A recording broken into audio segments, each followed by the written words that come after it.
नमस्कार साथियों, मेरा नाम है सहदेव सिंह और आज फिर हम चर्चा कर रहे हैं 27 अक्टूबर 2023 के दैनिक जागरण को।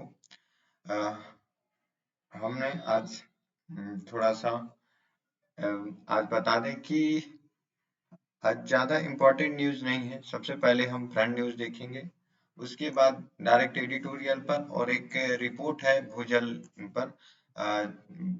कम होती जो है ग्राउंड वाटर्स भारत की, उस पर एक यूएन की रिपोर्ट है, उस पर चर्चा करेंगे। तो बहुत ही शॉर्ट पे आज रहेगा न्यूज, और वही न्यूज हम पढ़ते हैं जो कि हमारे एग्जाम के पर्सपेक्टिव से इम्पोर्टेंट होता है, और साथ ही साथ उसको लिंक करते हैं हमारे पेपर से।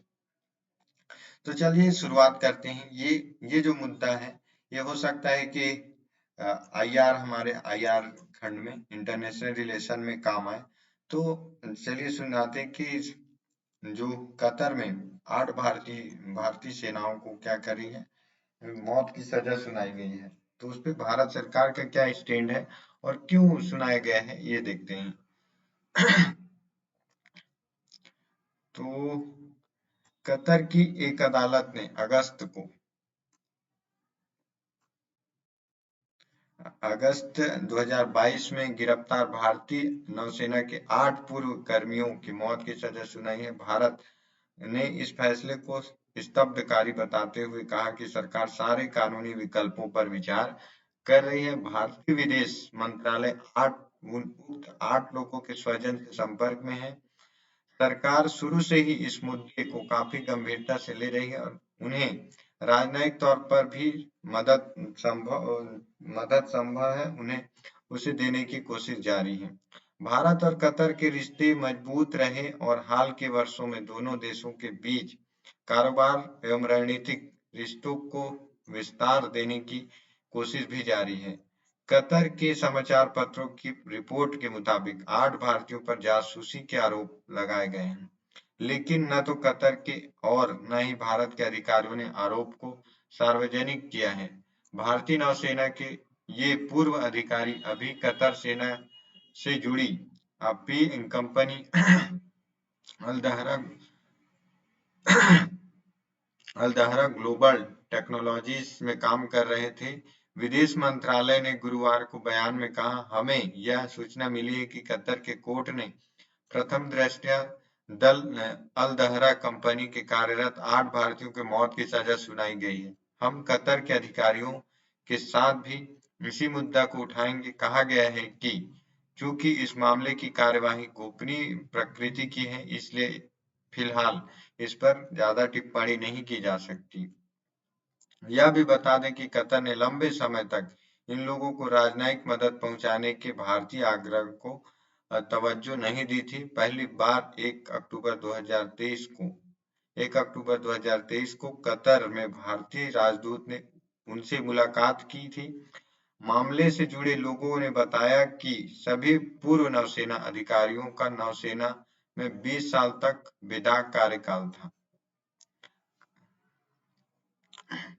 जो अभी गिरफ्तार हुए वे नौसेना अधिकारी 20 साल तक कार्यकाल किए हैं नौसेना में, और इधर सभी भारतीय नौसेना के पूर्व अधिकारी कतर की सेना से जुड़े कंपनी में कार्य कर रहे थे। जासूसी का लगाया गया आरोप सरकार सारे कानूनी विकल्पों पर तलाश रही है।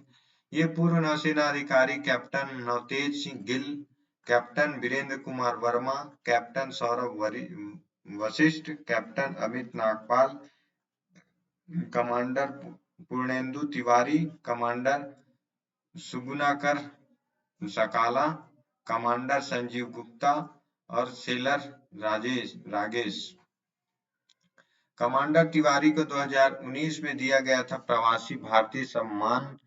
कमांडर प्रणेदु तिवारी को 2019 में प्रवासी भारतीय सम्मान से सम्मानित किया गया था, जो प्रवासी भारतीय को दिए जाने वाला सर्वोच्च सम्मान है। उस समय एक पोस्ट में दोहा स्थित भारतीय दूतावास ने कहा था कि कमांडर तिवारी को यह पुरस्कार विदेश में भारत की छवि बढ़ाने के लिए दिया गया है। दूतावास ने कहा था यह पुरस्कार कतर अमीरी नौसेना बलों के लिए क्षमता निर्माण में उनके योगदान के लिए हैं, जिससे भारत कतर द्विपक्षीय सहयोग को बढ़ावा मिलता है। वह NIRI या PIO के लिए इसके सर्वोच्च सम्मान को सम्मानित होने वाले भारतीय सशस्त्र बल के कर्मी हैं। Commander Tiwari Al Al Dahra global technologies and consultancy services के प्रबंध निदेशक हैं थे, और जब वह भारतीय नौसेना का हिस्सा थे तब उन्होंने कई युद्धपोतों की भी कमान संभाली थी। तो अभी कोई फैसला नहीं आया है। हालांकि कतर और भारत के रिश्ते मजबूत हैं, काफी जो कई द्विपक्षीय वार्ताएं और जो भी राजनयिक मामले हैं वे अभी मजबूत हैं। कोई कहा नहीं जा सकता कि सारी चीजें अभी गुप्त रखा गया है। अब भारतीय जो राजनयिक टीम है वो लगातार प्रयास कर रही है, राजनयिक तौर पर मदद के लिए हर संभव प्रयास कर रही है अभी। तो कतर के लिए ये एक हिंट के लिए एज अ न्यूज आप जान सकते हैं। बाकी और भी न्यूज अभी आने के बाकी, तब और डिस्कस कर सकते हैं। अब नेक्स्ट हम डायरेक्ट पेज पर जंप कर सकते हैं। भूजल की कमी से चरम बिंदु की ओर बढ़ रहा भारत। इसमें क्या है न्यूज? भारत तेजी से भूजल की कमी के चरम बिंदु की ओर बढ़ रहा है। कुछ इलाके पहले से ही इस चरम बिंदु को पार कर चुके हैं और 2025 तक इसका असर दिखना भी शुरू हो जाएगा। संयुक्त राष्ट्र ने अपनी एक रिपोर्ट में यह चेतावनी दी है। इसमें कहा गया है कि जैसे ही पानी की कमी होगी, उससे खाद्य उत्पादन बुरी तरह प्रभावित होगा। इससे दुनिया भर में भी खाद्य संकट गहरा जाएगा। रिपोर्ट में बताया गया है कि 70% भूजल का इस्तेमाल खेती के कामों में किया जाता है। संयुक्त राष्ट्र university institute for environment and human security की ओर से तैयार की गई है। यह रिपोर्ट जो है संयुक्त राष्ट्र की एक university institute for environment and human security नाम की संस्था के द्वारा तैयार की इंटरकनेक्टेड डिजास्टर रिस्क रिपोर्ट 2023 के अनुसार भारत में सिंधु गंगा के मैदान के कुछ क्षेत्र पहले ही भूजल की कमी से खतरनाक बिंदु को पार कर चुके हैं और पूरे उत्तर पश्चिमी क्षेत्र में अगले 2 साल में भूजल की उपलब्धता का गंभीर संकट सामने आने की आशंका है। इसमें कहा गया है कि दुनिया में 6 पर्यावरणीय प्रणालियां महत्वपूर्ण चरम बिंदु पर पहुंच रही हैं। इसमें तेजी से जीव विलुप्त होंगे, भूजल का स्तर तेजी से गिरेगा, ग्लेशियर तेजी से पिघलेंगे, अंतरिक्ष में कचरे की समस्या पैदा होगी, असहनीय गर्मी पड़ेगी और भविष्य को लेकर चिंताएं और भी बढ़ेंगी। पर्यावरणीय चरम बिंदु धरती की प्रणालियों में महत्वपूर्ण सीमाएं हैं, इनके लांघने पर तेजी से विनाशकारी बदलाव होते हैं। इसका पारिस्थितिक तंत्र, जलवायु पैटर्न और समग्र पर्यावरण पर गहरा असर पड़ता है। रिपोर्ट में कहा गया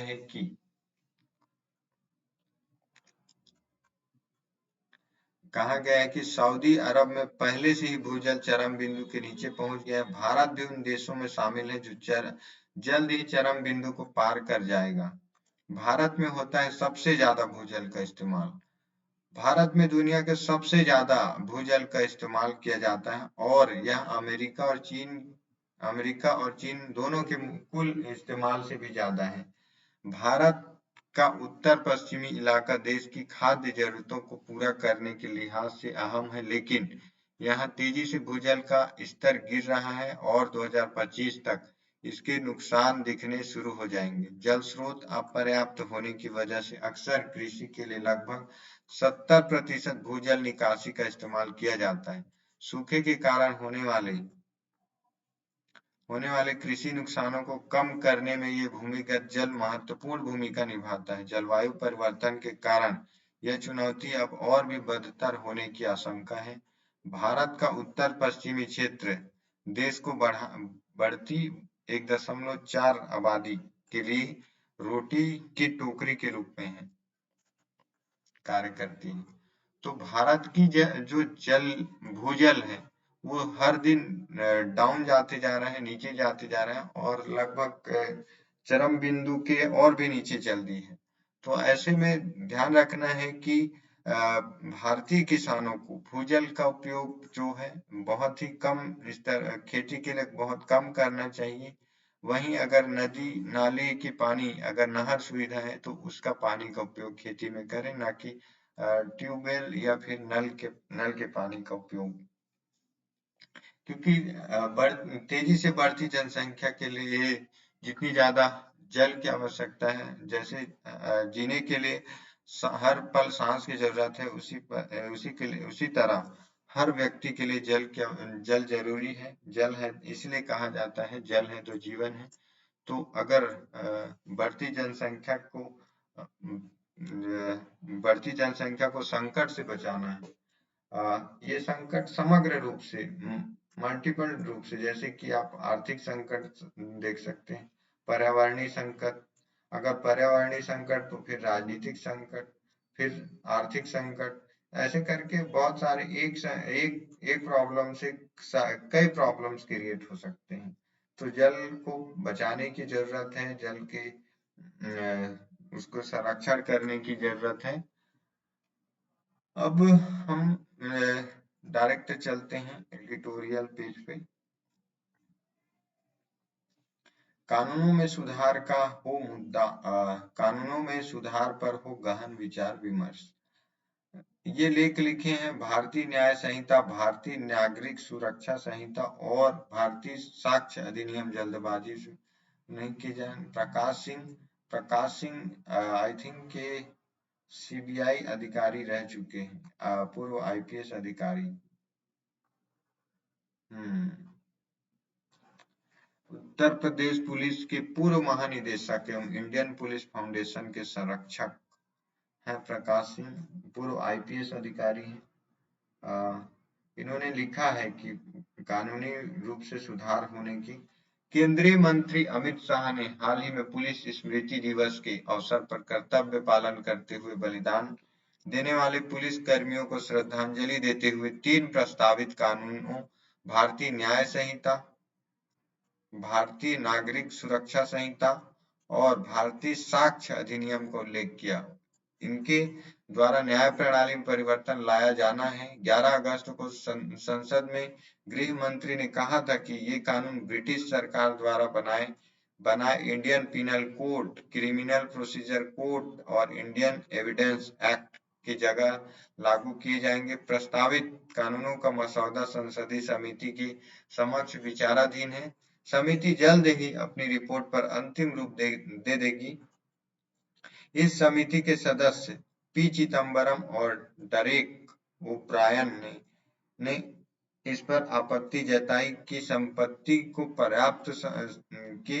समिति को पर्याप्त समय नहीं दिया गया। उन्होंने इस पर बल दिया कि इन कानूनों पर सुप्रीम कोर्ट और हाई कोर्ट के जज, bar council of India, supreme court bar association, मानवाधिकार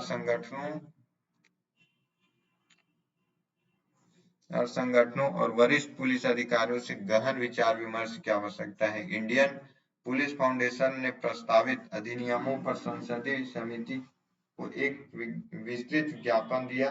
आशा की जाती है कि उस पर गंभीरता से विचार होगा। पुराने 3 कानूनों को हटाने के बारे में मुख्य रूप से 3 दलीलें दी गई हैं। एक तो यह कि वे औपनिवेशिक धरोहर हैं, दूसरी यह कि वे भारतीय गणतंत्र की आकांक्षा को प्रतिबिंबित नहीं करते, और तीसरी यह कि उनमें तकनीक के प्रयोग के प्रावधान नहीं है। यह सही है कि पुराने कानूनों को पुराने कानूनों को एक विदेशी हुकूमत ने बनाया था, परंतु हमें यह भी मानना पड़ेगा कि ये कानून मोटे तौर पर समय की कसौटी पर खरे उतरे। भारत जैसे विविधता भरे देश में ऐसे कानून बनाना आसान नहीं था जो सब पर लागू हो सके।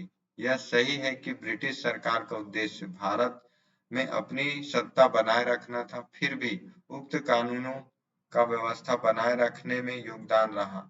इसके बाद भी इसमें संदेह नहीं कि ब्रिटिश सरकार द्वारा बनाए कानूनों में व्यापक परिवर्तन जरूरी है। इस पर बहस हो सकती है कि संशोधन से लक्ष्य पूरा हुआ होगा या परिवर्तन से। इसमें दो राय नहीं कि तकनीक का प्रयोग अपरिहार्य है। भारतीय न्याय संहिता में कई मायनों में पुराने इंडियन पिनल कोड से अच्छे हैं। भारतीय न्याय संहिता जो अभी लाई गई है वो कई मायने में पुराने इंडियन पिनल कोड आईपीसी से अच्छे हैं। इसमें आतंकवाद को परिभाषित किया गया है। यद्यपि अंतर्राष्ट्रीय स्तर पर आज भी आतंकवाद की कोई सर्वमान्य परिभाषा नहीं है। संगठित गिरोह का भी संहिता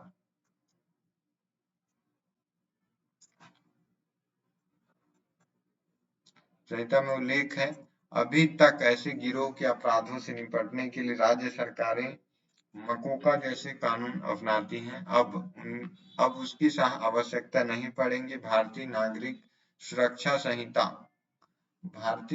सुरक्षा संहिता में भी कुछ नए प्रावधान हैं, जैसे किसी अभियोग में केवल 2 स्थगन दिए जा सकेंगे। कम गंभीर अपराधों का समरी ट्रायल दिया जाएगा और मुकदमे का फैसला ट्रायल समाप्त होने के 30 दिन के अंदर देना अनिवार्य होगा। भारतीय साक्ष्य अधिनियम में तकनीक को स्थान मिला है। ऐसे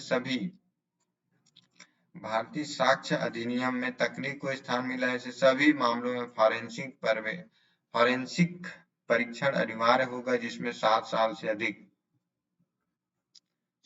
से अधिक की सजा का प्रावधान है। इसी तरह तलाशी की वीडियो रिकॉर्डिंग की जाएगी। हमें यह भी समझना पड़ेगा कि नए कानूनों को लागू करने से क्या व्यवहारिक दिक्कतें आएंगी। इंडियन पिनल कोड यानी कि आईपीसी की मुख्य धाराओं को देश की जनता अच्छी तरह जान गई थी। सारा देश जानता है कि 420 के माने धोखाधड़ी। नए कानूनों में अपराध की धाराओं को नई संख्या मिल गई है। इसमें भ्रम फैलने वाला है। आप किसी से कह दीजिए कि उसके विरुद्ध धारा 302 का मुकदमा दर्ज हो गया है तो शायद उसे दिल का दौरा पड़ जाए, क्योंकि यह हत्या की धारा है। नई संहिता में यह धारा छिनैती का एक साधारण अपराध है। इसी तरह नागरिक सुरक्षा संहिता में धारा 144 पत्नी और बच्चों में मेंटेनेंस से संबंधित है, जबकि पुराने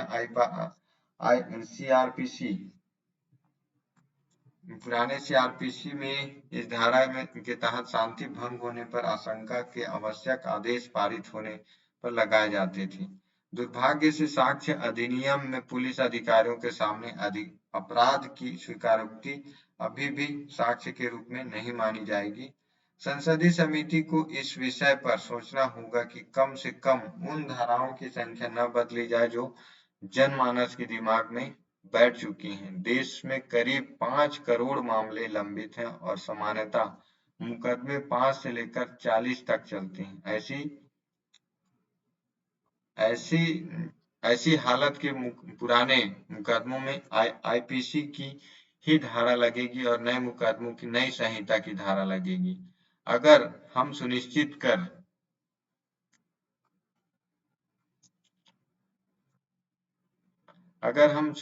कर सके कि खास धाराओं की संख्या में कोई परिवर्तन नहीं हो तो अगले कई दशकों तक जो संशय होगा उससे बच सकेंगे। नए कानूनों से bureau of police research and development, national crime record bureau और crime and criminal tracking network and system को समस्या आ सकती है। पुराने मुकदमों को हमें पुरानी धाराओं के अंतर्गत दिखाना पड़ेगा और नए मुकदमों में उन्हीं धाराओं को नई धाराओं में दिखाना पड़ेगा। इन संस्थाओं को नया सॉफ्टवेयर बनाना पड़ेगा।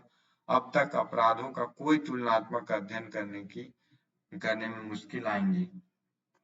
सरकार 3 बड़े कानून तो बदलने जा रही, परंतु यह समझ नहीं आता कि अभी तक मॉडल पुलिस एक्ट क्यों नहीं पारित किया। इसका प्रारूप शोराबाजी में 2006 में ही बना दिया गया था। 17 साल हो गए परंतु अभी तक लंबित है।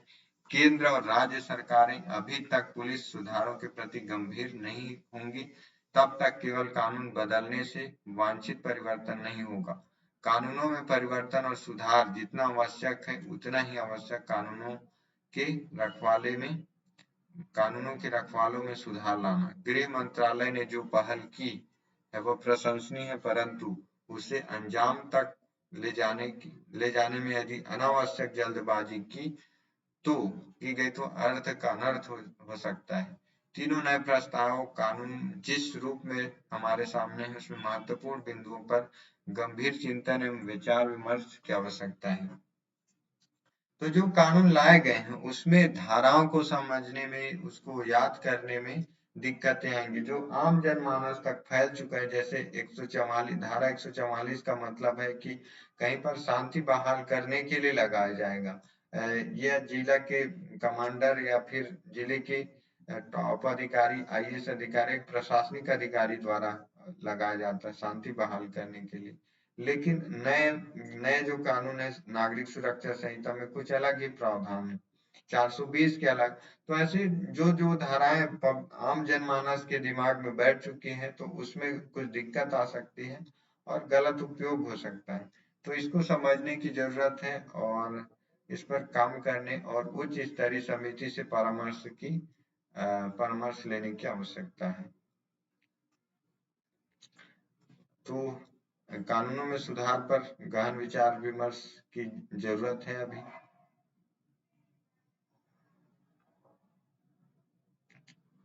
महिला किसानों की महिलाओं की भागीदारी किसानी में कितनी, अ, हम देखते हैं कि महिलाओं की भागीदारी जो ग्रामीण स्तर में सबसे ज्यादा रहती है, लेकिन क्या किसानों के रूप में होती है या फिर मजदूरों के रूप में।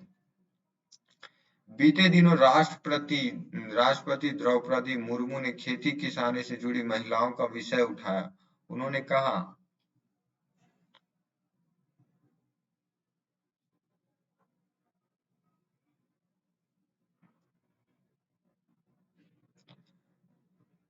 उन्होंने कहा कि महिलाएं बीज बोती हैं, उगाती हैं, फसल काटती हैं, संसाधित करती हैं और उसका विपणन करती हैं। हर अनाज को खेत से थाली तक पहुंचाने में वे अपरिहार्य हैं, लेकिन अभी भी कृषि खाद्य प्रणालियों की पूरी श्रृंखला में उनके अस्तित्व को नकारा जाता है। इस कहानी को बदलने की जरूरत है क्योंकि वे खेत से लेकर थाली तक भोजन पहुंचाने में महत्वपूर्ण भूमिका निभाती हैं। निसंदेह अनगिनत बदलावों के बीच महिला किसानों की भूमिका, समस्याएं और असमानता की स्थितियां आज भी विमर्श का हिस्सा नहीं बन पाई हैं। देश देश की श्रम शक्ति की बड़ी हिस्सेदारी रखने वाली इन महिलाओं के मन जीवन से जुड़े मुद्दे उठाने और उनका हल निकालने में भी कताही हुई है। यही वजह है कि भारत के हर हिस्से में खेत खलिहान में नजर आती महिलाएं महिला किसान योजनाओं और नतीजों से नदारद हैं। खेती करती कर्मशील आधी आबादी का आर्थिक मुद्दे से जुड़े बहस में कोई विशेष मौजूदगी नहीं दिखती। हालांकि 2018 की शुरू में की गई प्रधानमंत्री किसान सम्मान निधि योजना का लाभ 3 लाख महिला किसानों को भी मिल रहा है। यह एक पर्याप्त नहीं है। यह तो यूं तो असमानता और उपेक्षा के दंश से महिलाओं का कोई वर्ग अछूता नहीं है, पर महिला किसानों की भूमिका तो कमोबेश पूरी तरह हाशिए पर ही रही है। वर्कफोर्स वर्कफोर्स में बड़ी भागीदारी रखने वाली इन स्त्रियों की अनदेखी वाकई तकलीफदेह है। विभिन्न क्षेत्रों में महिलाओं की बढ़ती भागीदारी के आंकड़ों में भी महिला कृषकों का जिक्र कम ही होता है। अधिकतर मोर्चों पर उनकी स्थिति और परिस्थिति न्यायसंगत नहीं है। राष्ट्रपति द्रौपदी मुर्मू ने यह भी कहा कि महिलाओं को कृषि ढांचे के पिरामिड में सबसे नीचे रखा जाता है और उन्हें ऊपर आने तथा निर्णय लेने वाली भूमिका निभाने के अवसर से वंचित किया जाता है। एक ओर देश के सर्वांगीण विकास के लिए श्रम शक्ति में आधी आबादी की भागीदारी बढ़ाने की बात होती रहती है, तो दूसरी ओर कृषि प्रधान कहे जाने वाले हमारे देश में खेती किसानी में लगी महिलाओं का श्रम हमेशा से ही अपेक्षित रहा है। जबकि कृषि और उससे जुड़े अन्य कार्यों में महिलाओं की भागीदारी पुरुषों से कहीं ज्यादा ही है। कृषि क्षेत्र में कुल श्रम की 60 से 80% तक हिस्सेदारी महिलाओं की होती है। खेती किसानी से जुड़े 73% काम महिला किसान करते हैं। घर की दूसरी जिम्मेदारियों का निर्वहन भी उनके हिस्से होता है। आज महिला किसान सशक्तिकरण परियोजना जैसे कार्यक्रम आवश्यक है जो सीधे सीधे महिला किसानों से संबंधित हो।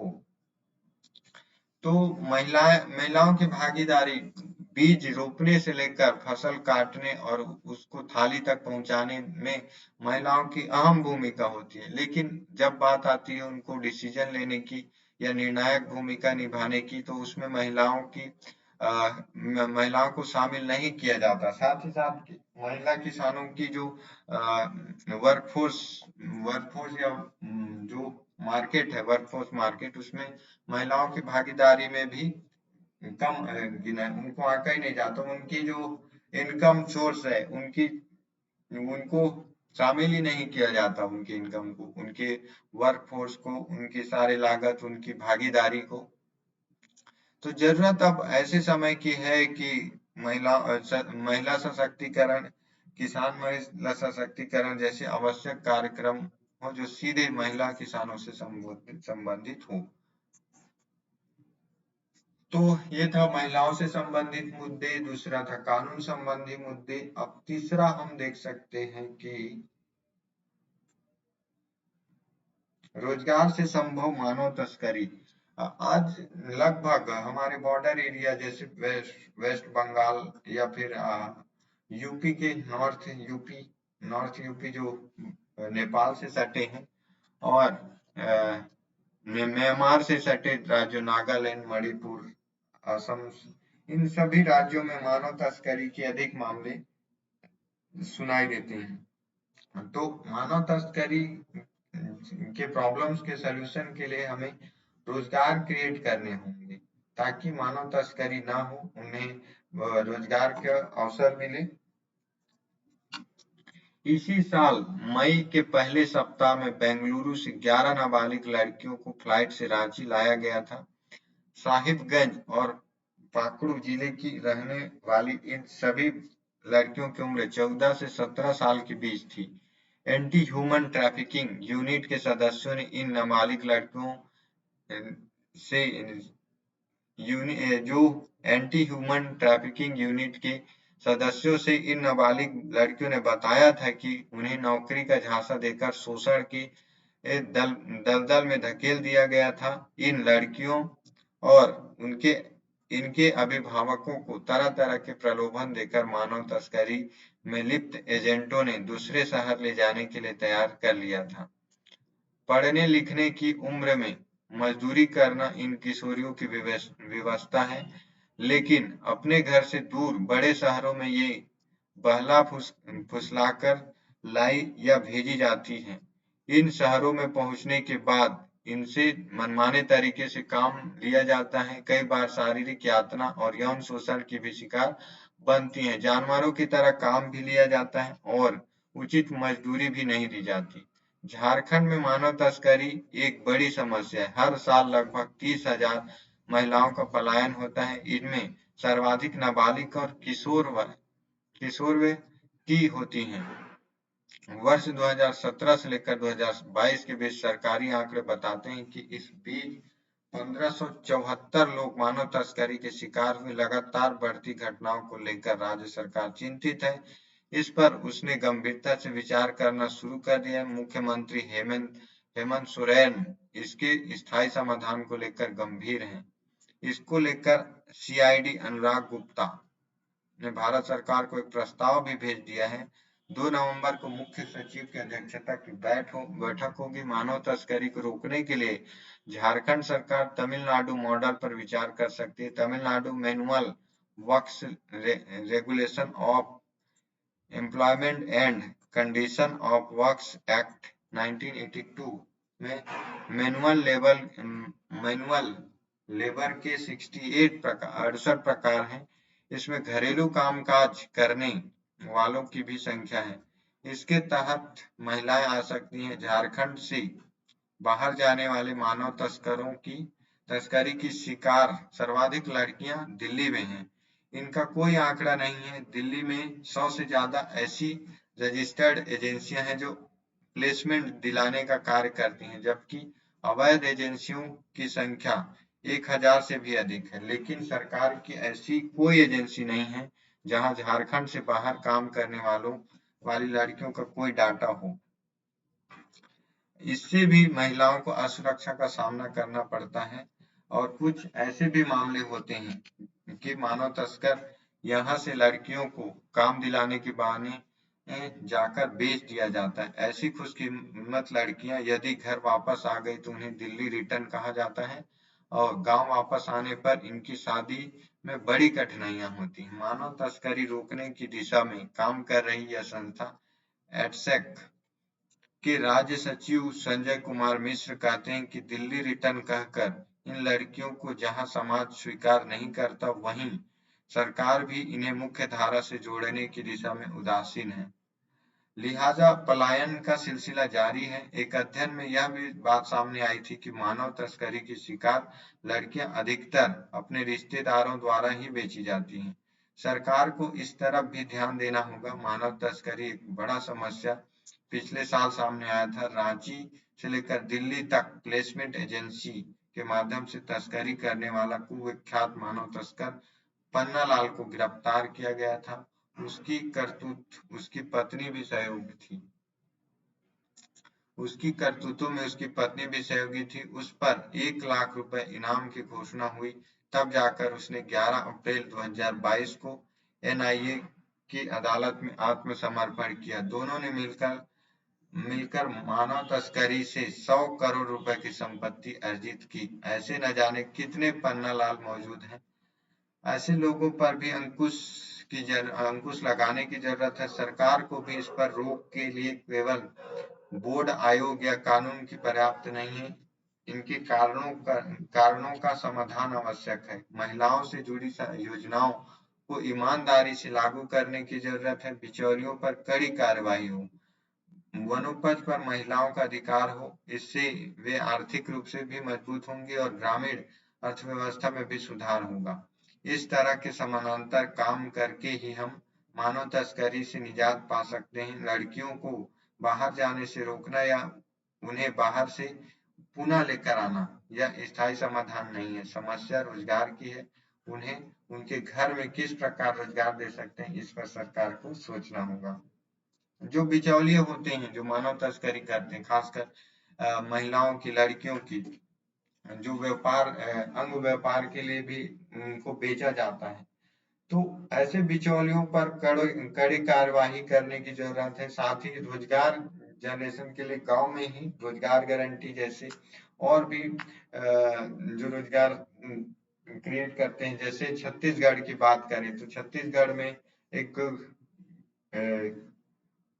योजना है जिसके माध्यम से सरकार गांव से गोबर खरीदती है, तो उनके 2 रुपए प्रति किलो। तो ऐसे ही रोजगार पर महिलाओं की भागीदारी बढ़ाने की जरूरत है ताकि उन्हें बाहर जाने की जरूरत ना पड़े। साथ ही उनका जो सशक्तिकरण हो, आर्थिक रूप से सशक्तिकरण रहे, ताकि उनका समाज में दायित्व बना रहे और उनका वर्चस्व, उनका स्थान, उनका सम्मान बना रहे। तो मानव तस्करी पर सरकार को साथ ही एक लोकल गवर्नमेंट को विशेष रूप से ध्यान देने की जरूरत है। तो ये था हमारे विशेष आर्टिकल्स, और इम्पोर्टेंट आर्टिकल में और भी कुछ नहीं है हमारे जो एग्जाम के परस्पेक्टिव रहे। आज के लिए इतना ही। कल मिलते हैं बहुत जल्द दूसरे न्यूज के साथ। तब तक के लिए आप पढ़ते रहिए, खूब रिवीजन करिए, अपने जीएस पे अपने ध्यान दो। और यह वीडियो कैसा लगा जरूर बताइएगा, क्या कमी रही।